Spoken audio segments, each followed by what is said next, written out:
In this week's astrology, we start off the week with a cardinal moon and some pretty nice aspects on Monday, the 19th of September. And we end the week with a cardinal Libra moon on Sunday, the 25th. So, this is another week that's marked with energy of starting a new chapter or continuing with that same change that you made last week and solidifying the changes this week.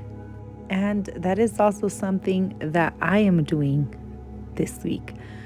I'm taking another week off from my IG lives, and this is not because I need to rest and recharge, as I'm already rested up and charged and ready to go. But it's because my son's birthday happens to fall on Monday.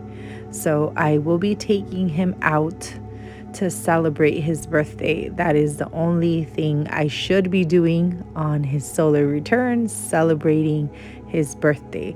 So I will not be doing a live this week because of that, but I will give you all the scoop of the stars in this podcast so you won't miss a beat. So, the moon of the week, like I mentioned earlier, starts with a beautiful watery cardinal Cancer moon, and then it shifts to a roaring Leo moon around Tuesday, and then shifts to practical Virgo moon around early morning Friday. And then we end the week with a very relationship focused, harmonizing and balancing Libra moon. That's Sunday the 25th. So let's talk about the aspects that are happening this week. We do start September the 19th with a beautiful aspect of Venus to Uranus at 18 degrees in the sign of Virgo and Uranus in the sign of Taurus. And this is a Venus-Uranus trine. This is actually one of my favorite aspects, and I'll explain why.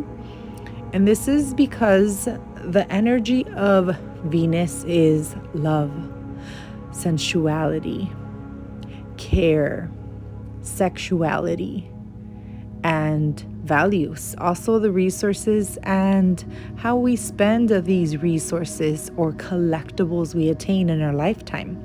And the energy of Uranus is to bring an elevation and evolved process to our thinking, to the scenarios and experiences that we are currently embodying, and to the public in general, to society in general, to the networks that we put ourselves in and we belong to, or how we see the masses responding.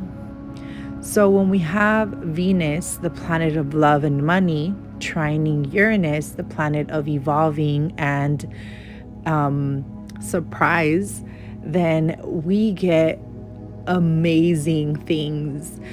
Now, when we see Uranus and Venus communicate as a square or an opposition, these two can cause some havoc in relationships. But when we see Venus trining Uranus, this is the signature of bringing new partnerships.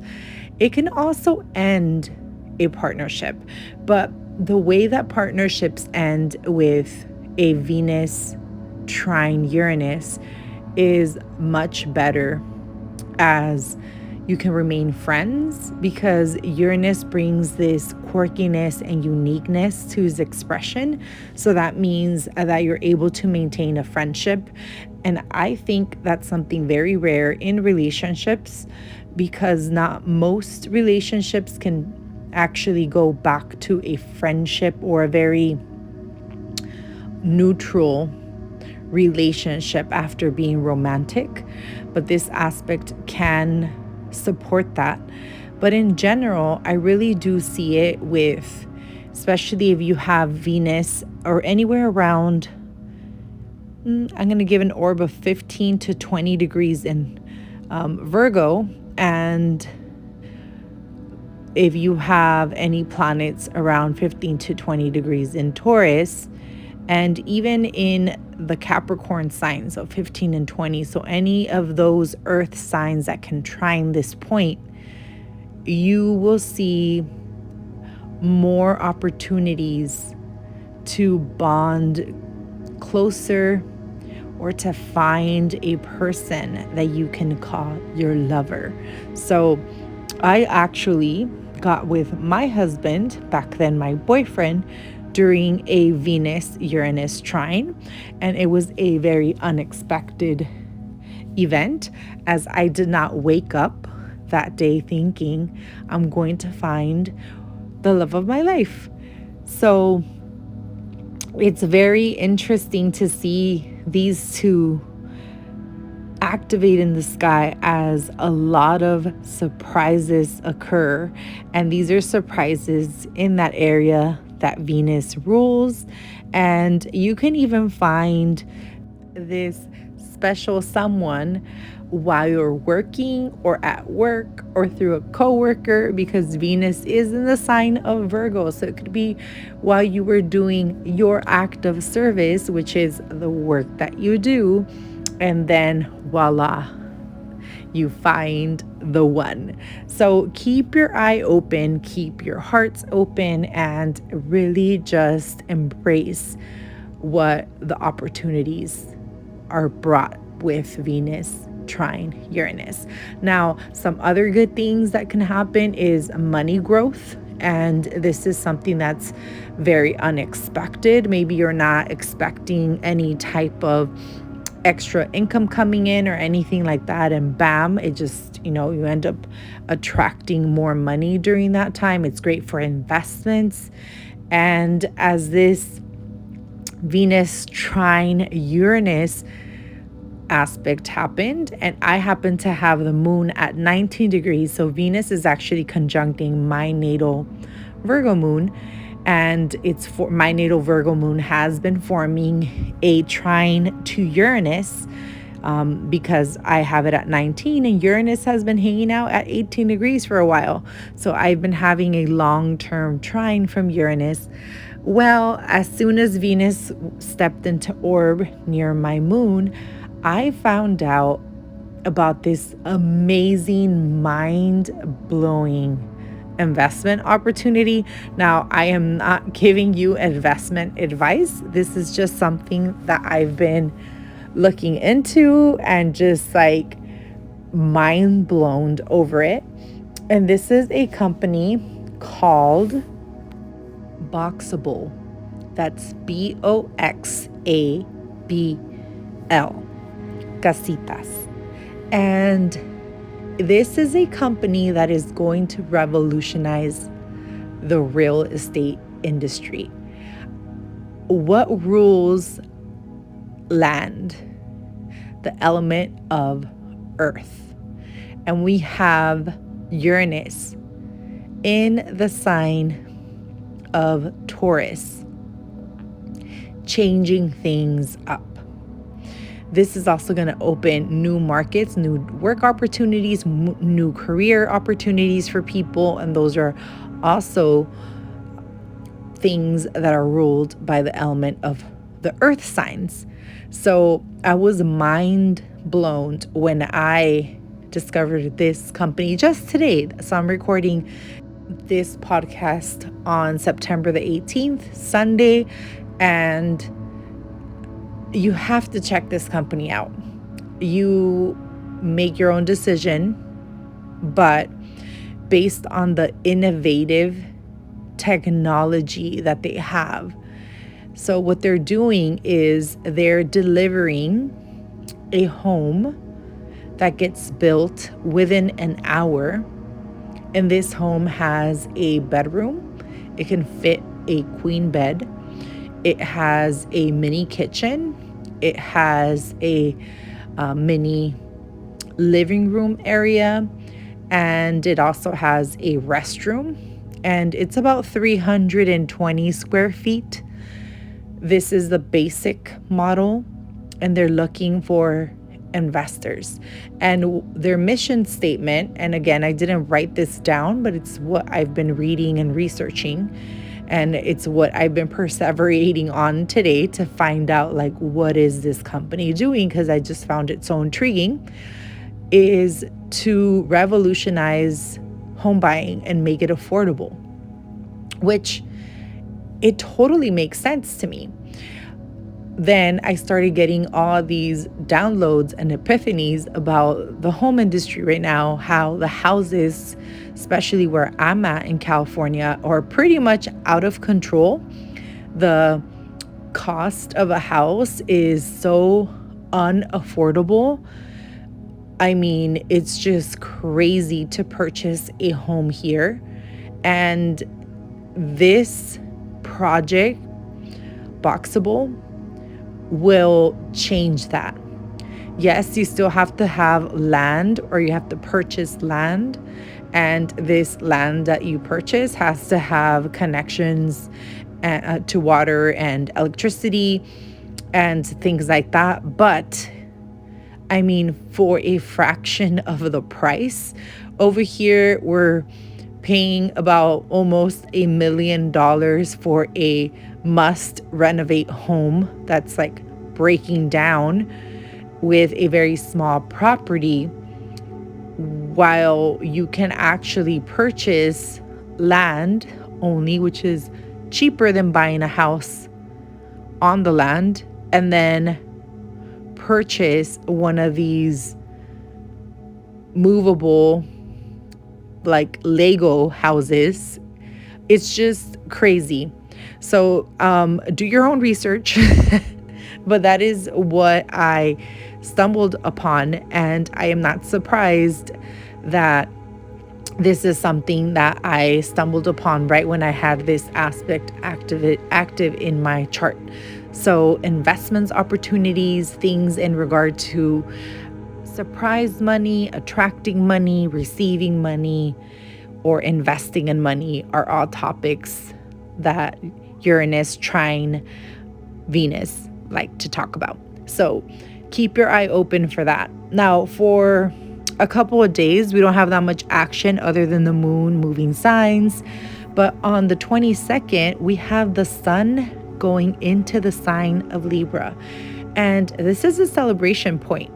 When the sun reaches the cardinal signs, this is the point that we see the relationship of Earth to the cosmos change. What does that mean? So for centuries, we did not have the beautiful technology of electricity, which is something that Uranus rules, and also the energy of Saturn in the Aquarian rulership. We didn't have that. We were dependent on Mars, actually, on candles. We're depending on that fire. And that was also something that evolved within our consciousness, because prior to that, we were dependent on the rhythms of the sun to the earth and the moon.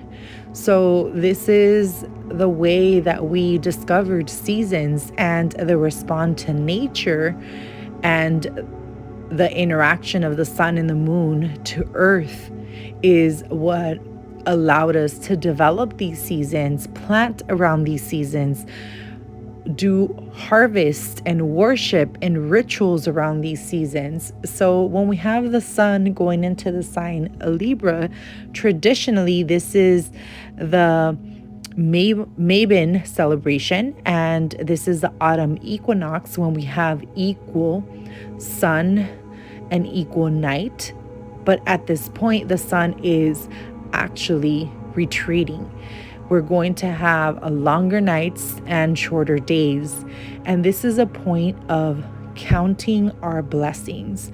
So I do recommend that you take a very brisk but yet relaxing and beautiful nature walk around sunset on the 22nd, just so you can celebrate with the sun, as this is the point of abundance. And why do we consider this the point of abundance?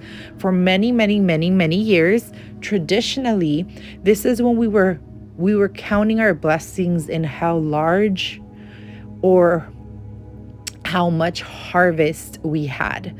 So as a tribe, collective, or maybe just family, we would plant, work really hard, grow and nurture and love the plants and animals and things like that. And then around this time, this is when we would prune and cut and collect the fruits of our labor. And at that point, we would create beautiful culinary concoctions like jams and preserves and, embrace all these sugary fruits because, fruits tend to they ripen pretty quick and then they could rot quickly too. So we had to figure out a way to save and preserve these foods so we can make it through the winter months, because this is the point that marks when the sun is shifting. We're not going to see very hot, long days anymore. And because of that, nature is going to respond by not growing. It's going to start shedding and resting and retreating so it could come back stronger, or it could be reborn. There's so many plants that I feel like they lose their identity. They lose their leaves, right? They lose everything. They become a whole different tree. You're like, whoa, this is so crazy. But in the summer, you're so full of leaves and so beautiful and green. And in winter, you're bald. You have no leaves. So you see a lot of transformation in nature. There's other plants that completely die, but because they have seeds, the seeds fall onto the soil where they once stood strong and alive. And when spring comes about, these seeds sprout. So cycles within the plant kingdom, the animal kingdom, are also affected with the relationship of the sun to the earth, and humans are no exception. We noticed this. We knew that the sun was retreating, and this is why we would celebrate. We will also celebrate so we can count our blessings and have a plan on how we were going to make it through the winter months that are coming, because at this point it was inevitable. We created our mythological stories of Persephone going into the underworld as she now is going back to her husband Pluto, and this is the point that is marked by that transformation. This is when Persephone goes back. She returns to Earth, and her mother Demeter or Ceres makes everything bloom, and this is during the spring equinox. But throughout the spring and the summer, she remains with her mother, and once the autumn equinox comes knocking, she goes back to her husband. So there's also a connection to partnership and marriage, to relationships, to communication within those relationships, and the deep connection that you can have with another person to work together, make a life together that's way more fruitful and meaningful and heartfelt. So it's a beautiful time to count your blessings, beautiful time to do an abundance ritual.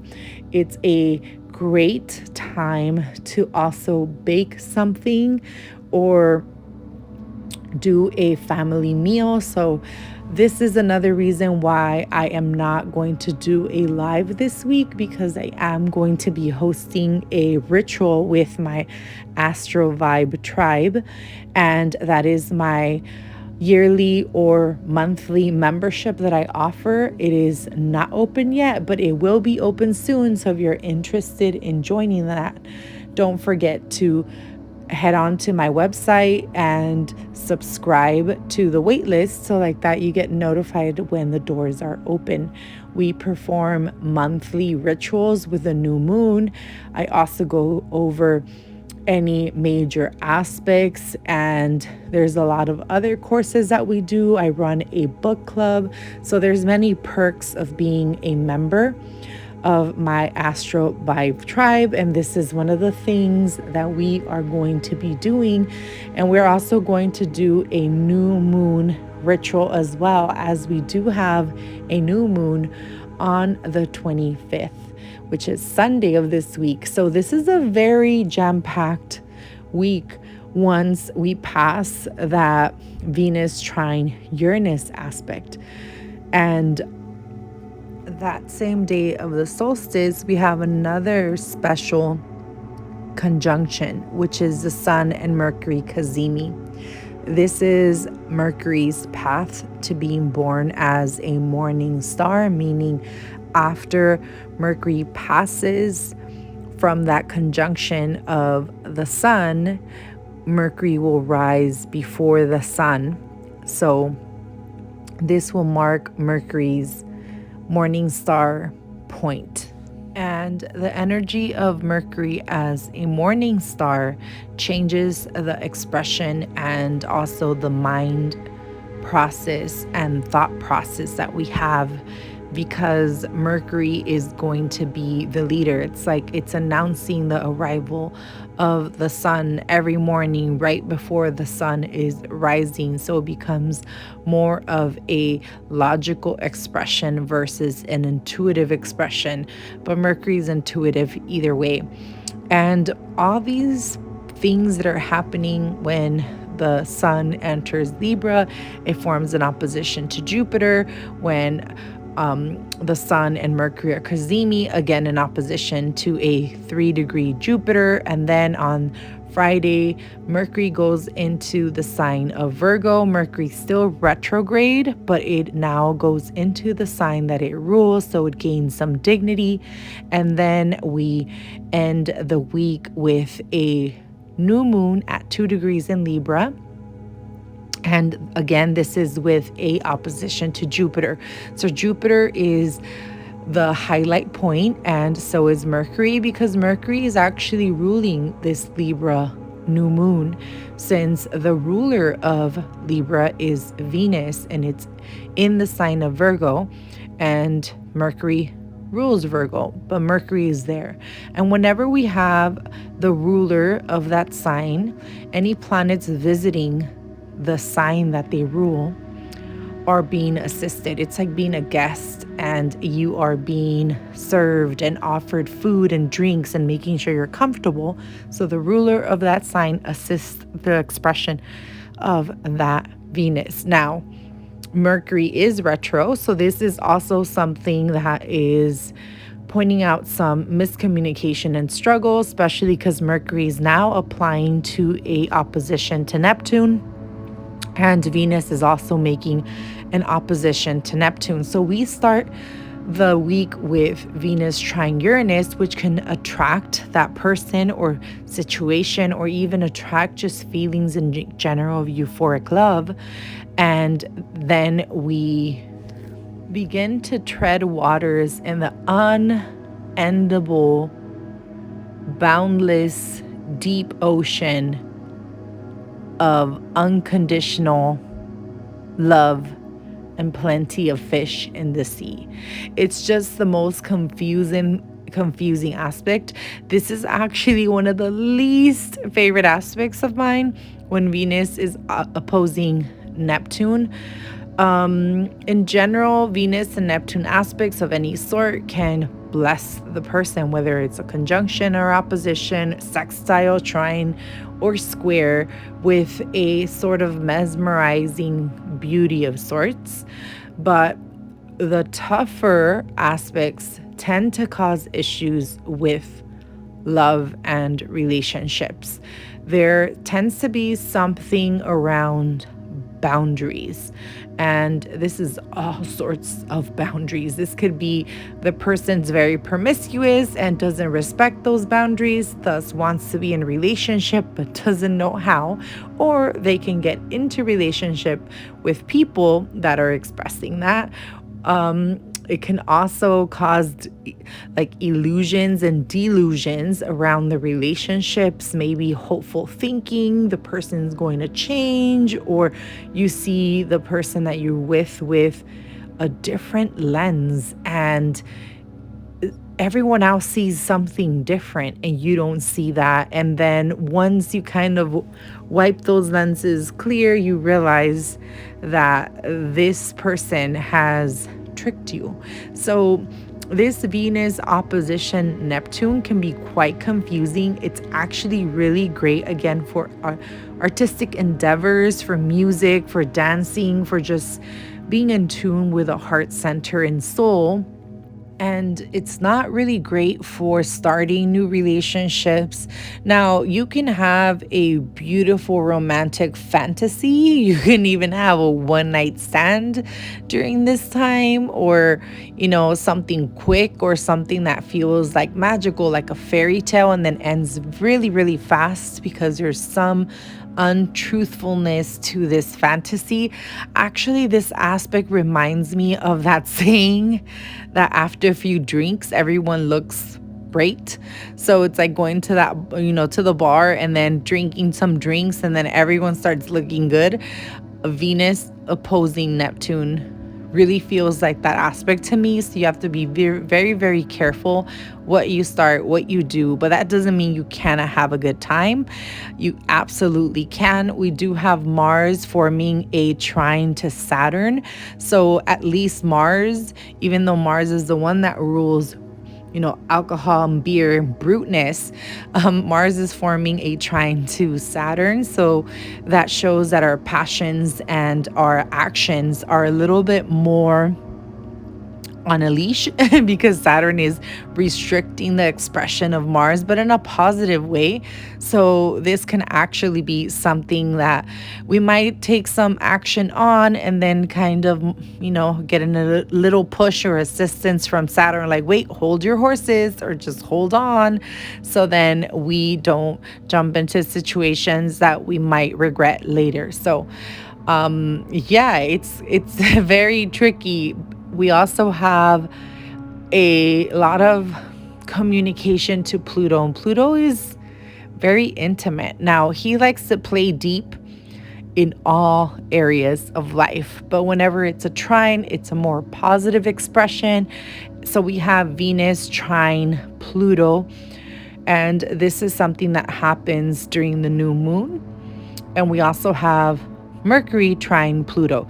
Now, they're not an exact trine. They're both applying, but it's still a trine. So it's going to be active next week. But these two are communicating very deeply and passionately. And when we have a Venus trine Pluto, this is an aspect that is very selective in regard to the person that they open up to very deeply. But once they open up to this person, situation, or intimate conversation, because Mercury is involved, you are all in. You're in on the secret. You're in on everything about them, and that loyalty or that blood bond has formed. So be very, very careful with what you say, how you say it, because there'll be some intensity with the words that you're speaking, the words that are coming out of your mouth. So I think that Venus opposing Neptune does have some support with Pluto. So this is actually positive. I mean, I actually like Venus and Pluto aspects, and I think it's just suited for the season in general. As earlier, I spoke of Persephone, how this is a season of Persephone. This is a season of eating pomegranates because that's connected to Persephone. That's actually how Persephone was now bonded to go back to the underworld, because she ate from the fruit of the underworld, which was seeds of a pomegranate. And now once you eat food of the underworld, you have to go back. You're always bonded to the underworld. So that is a symbolic representation of the goddess Persephone, which is another expression of Venus, and Venus or Aphrodite's qualities. And Persephone, as the woman Venusian expression, is trine Pluto, and Pluto is the husband. So it's super suited for this season that we have Venus and Pluto aspecting. This is just talking about the passion that you're going to feel, the intensity you're going to feel in the air, but it's going to be quite supportive.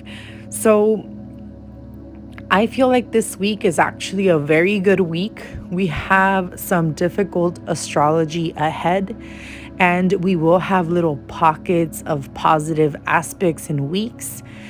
And this would be one of them because, again, we're getting closer and closer to eclipse season, because the next month after Libra is Scorpio, and we're having the eclipses in that sign. So just enjoy what we can right now as we do have some shake-up astrology later on, and this is just a beautiful week.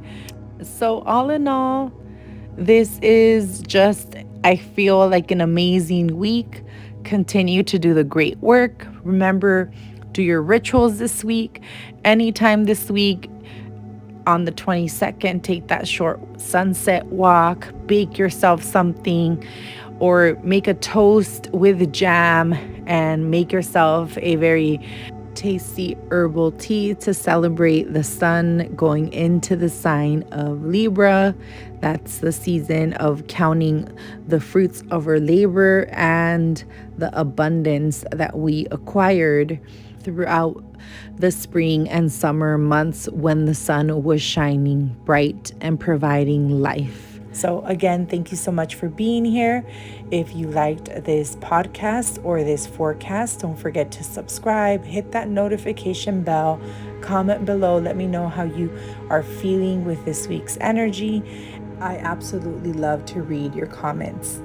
It brings me so much pleasure. I also reply to all my comments, so thank you so much. And remember, always stay curious and ask what's in your stars. Bye. Love and light.